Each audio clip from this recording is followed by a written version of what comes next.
Good afternoon. I'm Sophie Harkat. I'm the wife of Security Certificate detainee Mohamed Harkat.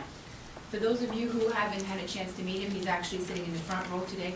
We were just given recently permission to attend political gatherings or political events which touch his case. So this is the second time I've at a political event, a small step forward.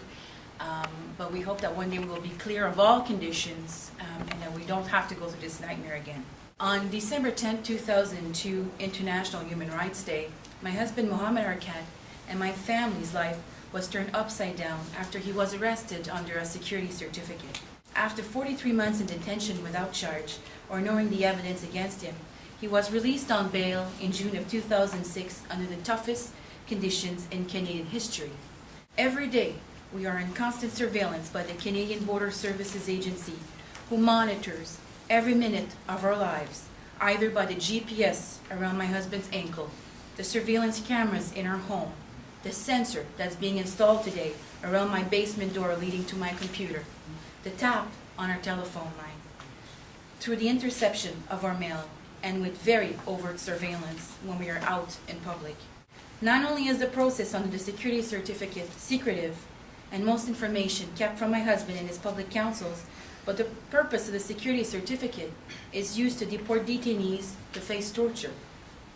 In February of 2007, the Supreme Court of Canada found security certificate to be unconstitutional. A year and a half later, we are left in the same situation. Continued use of secret evidence, detention, harsh conditions, simply cruel and unusual punishment. Mohamed Majoub just recently turned himself back to the Canadian Border Service Agency because his family could no longer handle the constant surveillance and monitoring and the effects of their bail. The security certificate process has not only been widely criticized by many groups and organizations across the country, but by the periodic review of human rights internal report and the juris panel, which were very critical of the process.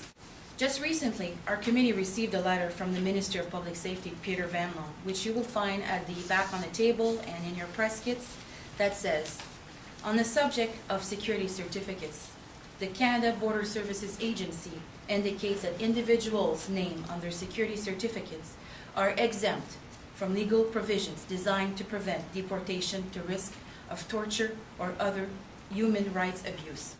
My husband and I are determined to fight until we get a fair trial that will clear his name of all allegations.